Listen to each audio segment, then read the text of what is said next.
किसान भाइयों, आप सभी ने धान की रुपाई के समय एनपीके या डीएपी या एसएसपी खादों का प्रयोग किया होगा। और इन खादों का प्रयोग हमें धान की रुपाई से पहले मतलब लास्ट जुताई या लास्ट रोटोवेटर से पहले करना है और उसके बाद पटेला लगा के धान की रुपाई करनी है, या फिर खेत तैयार करके मतलब पटेला लगा के जैसे ही हम बाहर निकलते हैं वैसे ही हमें इन खादों की टॉप ड्रेसिंग कर देनी है। क्योंकि खेत तैयार करने के तुरंत बाद मिट्टी मुलायम होती है और पानी भी मटमैला होता है, जो कि उसी समय अगर हम एनपीके या डीएपी या एसएसपी खादों की टॉप ड्रेसिंग करते हैं तो खाद के दाने मिट्टी की सतह से 1 या आधा इंच नीचे चले जाते हैं, जिससे पौधे को उसी समय ही आवश्यक पोषक तत्व मिलने लगते हैं। और इसके पीछे का कारण हमने ये वाली वीडियो में डिटेल में बताया है, तो आप ये वाली वीडियो इस वीडियो के लास्ट में जरूर देखें। तो बात करें हमें एनपीके या डीएपी या एसएसपी खादों के बाद यूरिया खाद में क्या क्या मिलाकर डालना चाहिए और कब कब यूरिया खाद डालनी चाहिए, तो उसके लिए सबसे पहले आप इस चैनल को सब्सक्राइब कर लीजिए, जिससे आपको हर एक फसल के बारे में सही टाइम पे सही जानकारी मिलती रहे। तो चलिए जानते हैं कि धान की फसल में ए टू जेड खादों के बारे में।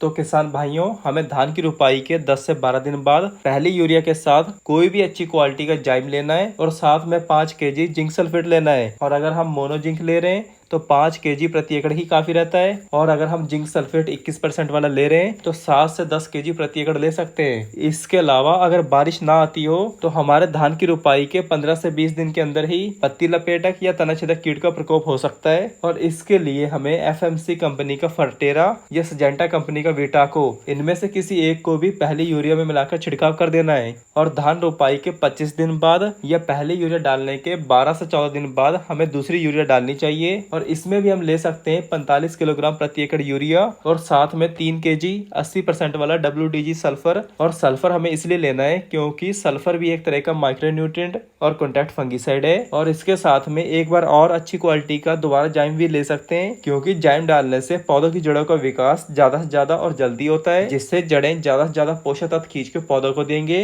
और इसके साथ अगर हो सके तो हमें क्लोरोपेरिफॉस प्लस साइफरमेथ्रिन को भी दूसरी खाद में जरूर डालना चाहिए, क्योंकि इससे भी कई तरह के कीटों का नियंत्रण हो जाता है। और इसके अलावा अगर हमारी फसल अच्छे से ग्रोथ नहीं कर रही है तो हमें आखिरी या तीसरी यूरिया डालने की जरूरत पड़ जाती है। तो इसके लिए हमें 25 से 30 केजी प्रति एकड़ यूरिया और साथ में 3 केजी मैग्नीशियम और 3 केजी आयरन और हो सके तो 5 से 10 केजी कैल्शियम का भी जरूर प्रयोग करना चाहिए, क्योंकि किसी भी पौधे को 16-17 जरूरी पोषक तत्व चाहिए होते हैं अपनी ग्रोथ एंड डेवलपमेंट के लिए। और किसान भाइयों, ये सब मात्रा आपको 1 एकड़ के हिसाब से लेनी है। इसके अलावा हमें जो भी उर्वरक देने होते हैं उसे 40 से 45 दिन के अंदर ही दे देना चाहिए। मगर ध्यान देने वाली बात यह है कि हमें आखिरी यूरिया में कोई भी एक कीटनाशक दवा का प्रयोग जरूर करना चाहिए, क्योंकि हमारा हर साल का प्रैक्टिकल एक्सपीरियंस ये है कि जब फसल की बढ़वार अच्छी होती है तो कीट लगने के चांस ज्यादा होते हैं। जैसे कि अगर पत्ती लपेटक और तनाछेदक हमारी फसल में लग जाए तो ऊपर से स्प्रे करने से कोई भी दवा बहुत कम काम करती है, और तनाछेदक कीट ये अक्सर पौधे के निचले हिस्से में अटैक करता है, जिससे कि बाद में बालियां सफेद निकलती हैं और हमारी फसल को बहुत ज्यादा नुकसान हो जाता है। इसलिए हमें आखिरी यूरिया में कोई भी कीटनाशक का प्रयोग जरूर करना चाहिए। आप भी ट्राई करके जरूर देखें, जिससे कि आपकी फसल में कीटों का प्रकोप बहुत कम देखने को मिलेगा।